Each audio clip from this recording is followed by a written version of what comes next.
Eo amin'ny sehatra ny fiompiana kosa indray dia nampahafantarina androany tetsy Ampandrinomby ny tetikasa fampiasana ny logiciel LIMS ho ampiasaina andrefesana sy anatsarana ny tontolon'ny fiompiana.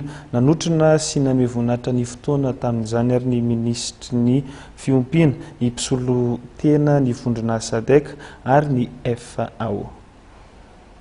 Folo tapitrisa ariary ny teti-bola entina ampiofanana ireo olona misaraka amin'ny telopolo izay ampiasa ny logiciel LIMS ho ampiasaina mba handrefesana sy anatsarana ny tontolon'ny fiompiana. Indrindra ny fahasalaman'ireo biby no voakasika ao anatin'izay. Manomboka androany ny fampiofanana izay aritra 3 andro eo.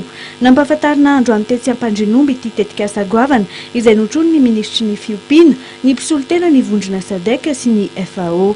Ity fiofanana ity zany dia fiofanana natao anamafisana ny traikefan'ireo teknisianina izay mikarakara ny fahasalaman'ny biby eto Madagasikara mba izy io karazana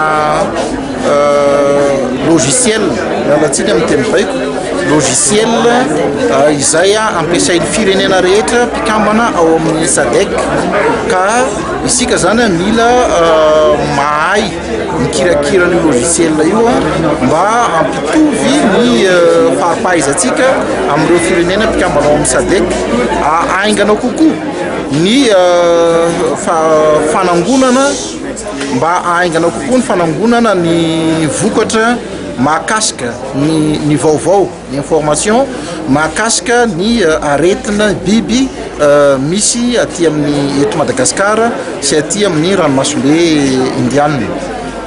Izay zavatra izay zany dia anisan'ny dingana ihany entitsika afahatsika misokatra amin'ny tsena makany amin'ny firenen'ny mpikambana amin'ny SADC sy ny ato amin'ny ranomasimbe indianina. Mandray anjara amin'ity fampiofanana ity avokoa ny mpisolo tena manerana ny faritra 12. Ireo teknisianina misahana isam-paritra ilaina ny fampiasana ity logiciel LIMS mba handrefesana sy ampahafantarana ny fivoaran'ny zava-misy eo amin'ny sehatra ny fahasalaman'ny biby. Ho fantatra avokoa ny aretina mety pahazo ireo biby mba entina andraisana fanapahan-kevitra sy hisorohana ny zavatra ahina mety hitranga. Ity fampiofanana izay novatsian'ny FAO sy ny ASTF.